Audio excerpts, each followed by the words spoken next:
All right, everyone, so we're gonna start work on this modified here, and today I'm gonna try to get these shocks figured out. It's one thing that's changed on the modified since I've been racing. The shock packages have changed a lot. So we've got some Afco shocks that came with the car, and I'm gonna take them to Rex Merritt.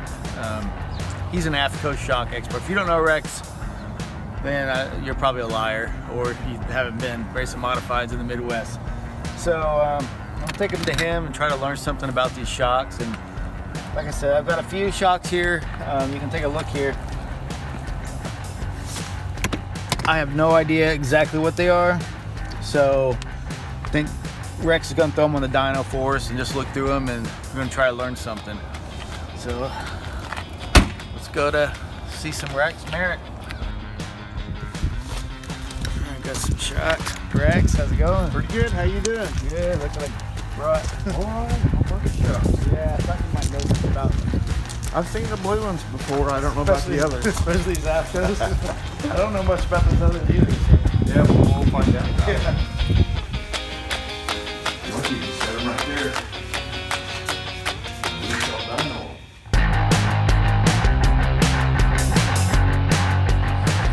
So those of you that, I'm sure you know Rex, this is Rex Merritt, also an Afco shock specialist, but Rex has raced modifieds. How long have you raced modifieds? Too long. Too long? Yeah, we started in 83. 83. Yeah. So Rex, yeah, I know everybody knows who you are, so. Well, Yeah, I've really ran did. into a lot of people. I think you're one of the only few ones that still remember me racing around here too. Oh, absolutely. But- I remember you hit the wall at Knoxville. Yeah. I've hit the wall more than just Knoxville. Yeah. I've hit it a lot of places. Joplin. Yeah, walls are good. Yeah, so, yeah. But Rex, he's always helped me out quite a bit. Even when I'm just starting out, so he always gave me good information. So I thought this was a good place when I'm starting back to try to get on the right start. Well, hopefully we can get you in the right direction. It's good to have you back in our area, and Yeah, hope and to see you dirt race. race car too. Yeah, that's a good thing. Thought I've you seen might- the dirt works cars a few times. Yeah, I thought you might know something about a dirt race car. Might even be able to race with each other sometime this year. Yeah, that'd be great. So you're going back to modifieds too? I've still got my modified. I'll probably race once or twice. It depends on. Oh yeah? Yeah, I got the experience of COVID deal, so I'm not breathing real well yet, and it depends on. Well, hopefully you get over that pretty Yeah, quick. I can make more than 5 laps without passing out. Yeah. Well, that'd be pretty cool. So Yeah, I can. So Rex might be back on the track too. So we No, might. not weekly. Just once in a while. Yeah. There's a few races I'd still like to do. Still got on my bucket list, I guess you'd say. So. Yeah, awesome. Well, I might try to make those with you. Good. Well, I've got a lot on my bucket list still. Do you? So, All right. We'll see what all you got here. so these shocks, these are all new to me in the way that they're valved now. So this is basically what I know. That's still a good shock. Actually, we've got the UMP Pro Mod. That's the spec shock for them. The Cash Money Late Model Series. That's what they're on. Oh, really? That's a good equalizer shock. It's not, you can't get into it, you can't tune it or trick it up. So it's just it's just a good spec shock, I guess you'd say. Because when I was racing, I mean, you got your split valve shocks. That was about as tricky as you could get. Yeah. You know, you had a tie down shock or something, but these are. The 74 series like that, we can build into anything you want, Mhm. which is a good thing and a bad thing. You know? Here's my question on these. What's the real difference between a 74 and a 76? A 76 is a bulb shock, so it'll be grab a bulb shock here.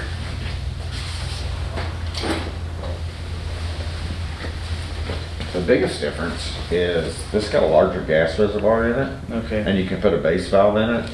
So where a monotube shock always has rod pressure, otherwise when you push it in, it always comes out, or it comes out real slow depending on the gas pressure. That shock takes about 50 pounds of gas on a common 4 valve. It takes about 50 pounds of nitrogen to make it work so it doesn't cavitate. On a bulb shock, you can do the same valving with about 15 pounds Oh, okay. of gas. A lot So less gas pressure. where you have 25 to 30 pounds of rod pressure, you know, it takes 30 pounds to push it in. With this, it only takes 5 pounds. Okay. So it doesn't really affect the valving, but it does affect the feel of the car. Because the less gas pressure, the better feel you got. Okay. That makes sense. So it's just not pushing the car. Right, there used to be, it's kind of funny, back when the monotube shocks first started, everybody'd say, oh, you can't run them, they hold your car up, you know, they'll hold your car up 4 inches. I've never figured that out, because the shock would have, even a real strong valving, you know, like an 8 or 9 valving, you have 150 pounds of gas in it, so it had 30 pounds of rod pressure. But so if 30 pounds pushing up on your car raises at 4 inches, you got an awfully light race car. Yeah. The downside, the downside of the gas pressure is sometimes it can disguise feel, because as the shaft goes in, it displaces the oil, so you know, it makes rod pressure. So that's the 74 series. We come out with a 1/2-inch shaft, so it's a lot smaller. That there looks like it's bent. Where this is a 5/8 shaft, so that actually has a lot better feel than this does, because the shaft doesn't displace the oil. Oh, really? As much. So these are pretty good, or pretty good for the money. Pretty good shocks. Really good shock for the money. It really is.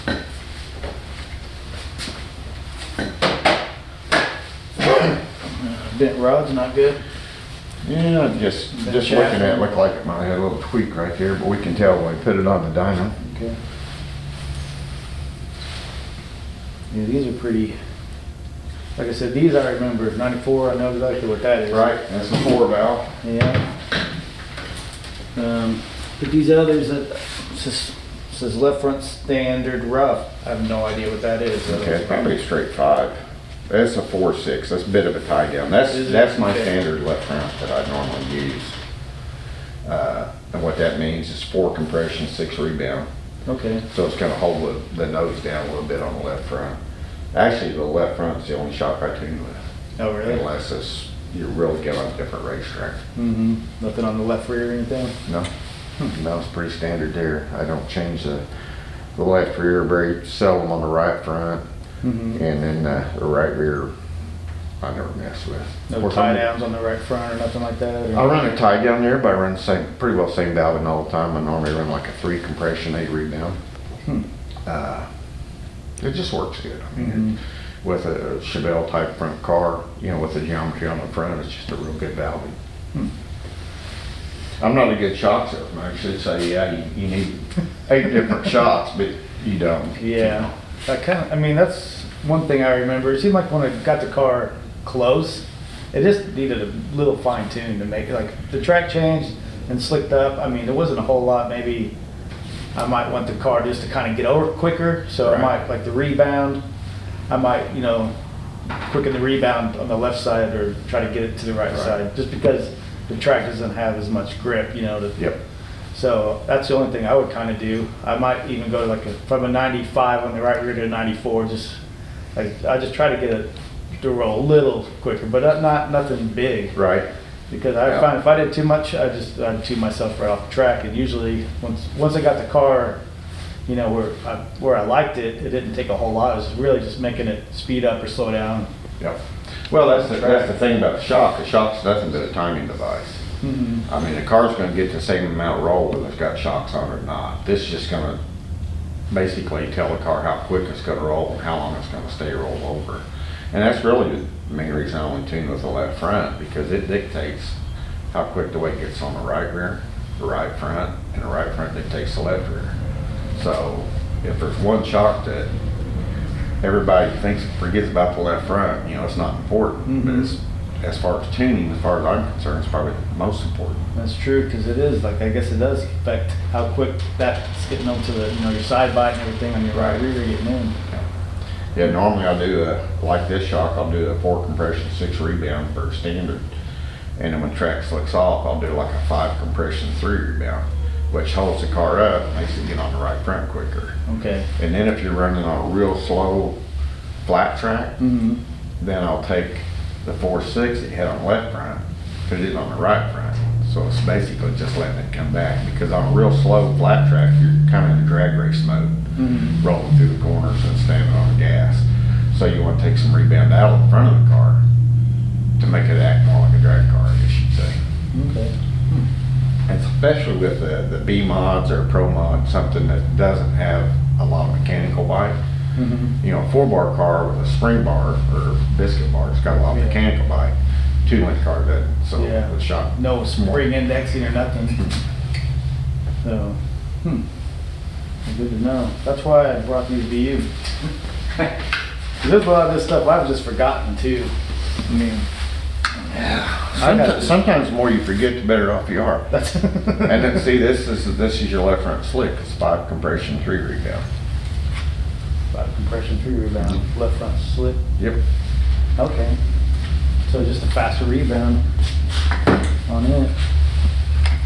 Right, what's that right front all it says? 3.8 or 3.7. This is actually my B mod shock package. Is it? Yeah. Probably your old car. Possibly. Well, I don't think it'd be my old car, because I actually had I wiped the numbers off on it. So. Oh, okay. Yeah, this is straight 94. You run this on right rear too, or left rear? Or? I run you can run that on the right rear, and it'd be good shock. My preferred shock is a 3 compression, 4 rebound, so something very light tie down. Oh, okay. And basically just keeps the car roll over. 4 rebounds, yeah, so there's not much. Yeah, that's just a 94, so. We can dyno it, make sure it's good though. Okay. I don't even know where we. Yeah, straight 94, man. One thing you gotta watch on these is when you take your shocks off and check them, that ball should be pretty free like that. Okay. This one here, you can feel it. It's free, but it's not real free. Little lubrication wouldn't hurt. Find some WD-40. You can't run adjustable shocks on modifieds, can we? Not legally. I was thinking. I know in all the sprint car stuff, micro stuff you can, but. Yeah, but you know, a lot of times that if you don't know what you're doing, adjustable shock will hurt you more than help. Probably. It's getting a lot freer there. So for 9-inch. You're probably right. I probably am better off just having my stuff set once I'm on the track and trying to adjust my car out there. For me, maybe not all drivers, but for me, it's just starting back out. Well, even when I ran my late model, I didn't, believe it or not, the only adjustable shock I had on my car was my 5th arm shock. Oh, really? Yeah, so I could change it for different Just that 90-10? Yep. Well, this was on the puller on the 5th arm itself. Mm-hmm.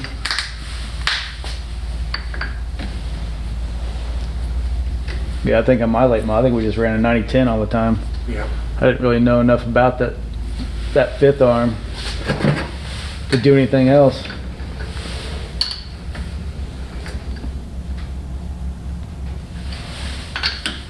That's the other thing, like the B mod, it's just a solid rod. I mean, the pull bar, there's Which is good. there's just not a whole lot adjustment wise. Like, I mean, 3-link J bar.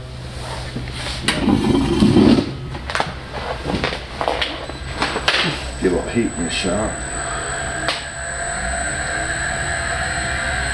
This shock will be, I always look at 6-inch numbers, which is 6 inches per second velocity.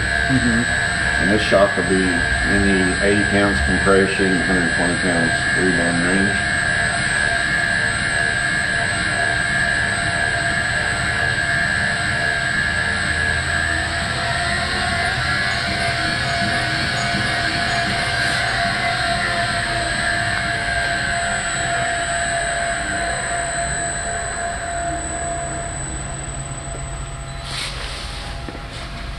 Just in it. A dyno like this, or Rory, like we got in the service truck right now, course, it's all computer in and everything, and it tells you a lot of information. This will actually tell you all, basically, when we're just checking shocks, all the information you really want to need to know. This dyno is an AccuForce, and it's basically about what a lot of the guys have in their trailer, because it's variable speed, and if there's any issues at all with the shock, it'll show on the graph. But like on this shock here, it's basically 60 pounds of compression and right at 125 pounds rebound, so it's good. Yeah. We get a mark. Never had a shock dyno on my trailer, so.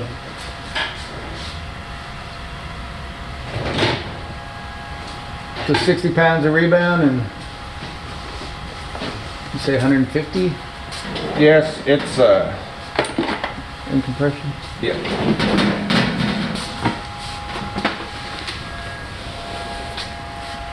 And as far as It's actually about 125. and as far as somebody in their own shop doing their own shocks and stuff, I mean, what else other numbers would you need to know? And that's probably about, like you said, that's probably all anybody really needs, isn't it? It's really for when you're at the racetrack. It's really all you really need to know. Just so you can check it, make sure. Yeah, I mean, there's a lot of things. This will tell you. You'll be able to see it on some different graphics here. But it'll tell you how much nose or how much bleed the shock has. We call it nose. So like on your left rear, it's going to take, in your right front, it'll take about 60 pounds to make that shock work initially.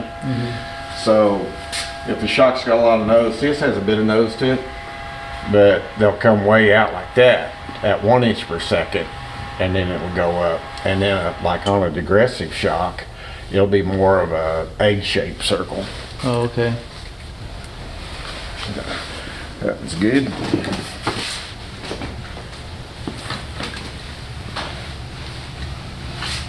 Nine, 3, 4. On a graph like this, you always want to kind of zero the gas pressure. So that's your left rear, where the other shock had about 60 pounds of gas pressure in it. This one here is going to have about 180. So basically, on the Roy, you can just hit a button and it takes the gas pressure out of the equation. But on these, you have to manually do it. Build some heat in here.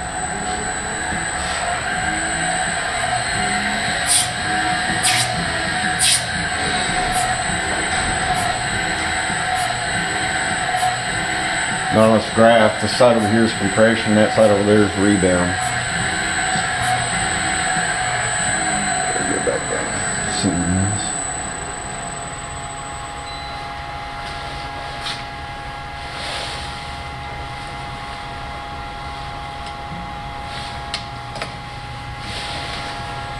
Six inches per second.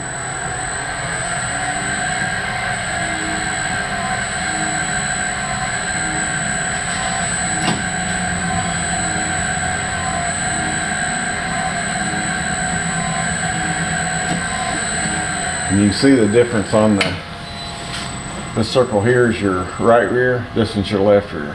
Okay. This shock is got 50 pounds of rebound and it's got 275 pounds compression. And that's the left rear? That's the left rear. And what's that good for? Just a standard left rear? Or? That's a good standard left rear. What I normally build for myself is 6-inch numbers, so it's going to be about right at 100 pounds more compression, about the same rebound. I always liked Afco. When I raced, like I said, I had a couple Pro Shocks that came with the car, and they were very old. Right. I think everything I ended up buying was all Afco stuff. And I don't know, radiate, like all the stuff I ever got from them. They've definitely got some of the best radiators in the business. Yeah, the radiators, like everything I got from them. And you know, I liked the it. new springs, used to be, the yellow springs might have been questionable at one time, but the black springs is a new It's a new spring, new design, new wire and everything. It's actually a pretty good piece too. And on this dyno, this is how I check if that rod was bent any. This body, you know, when you spin it, that body would wiggle back and forth. So that looks pretty straight? That looks real straight. See the difference in the gas pressure? That's your left front. That's gonna have about 60 pounds in it. To center it up over here. So that left rear had 25 pounds more nose in it than what the left front does. Otherwise, it had 25 more pounds of rod pressure. Oh, yeah.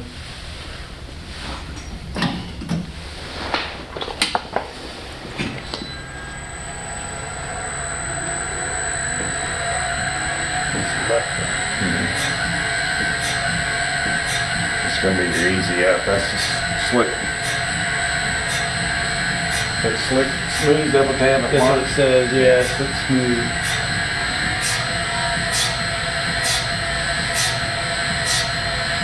Very similar to that left rear though, isn't it? Not when I slow it down. I've got to Oh, speed okay. it up, just feel some heat in it. Ship the oil when it's cold. Oh, yeah. I see. Yeah, it's a lot faster. Yeah.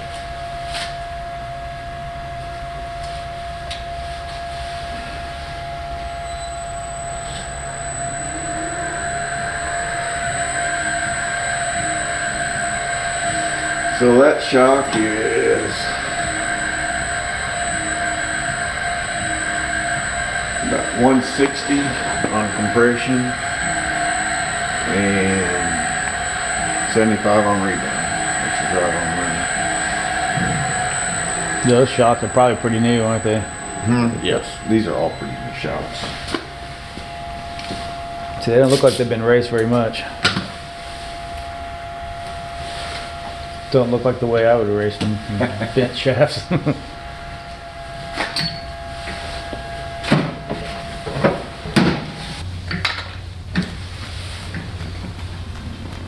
Some good shocks. At least I have a starting point. I think that's the Well, main you've thing. got a really good setup here. Yeah, You basically got everything you need. that's good.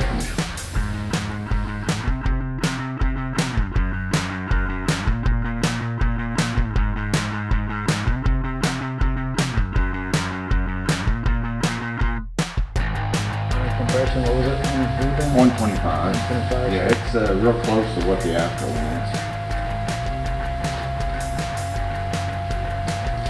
So would that be like a slick, or just a standard? Pretty well all the time. I'd use this for your spare.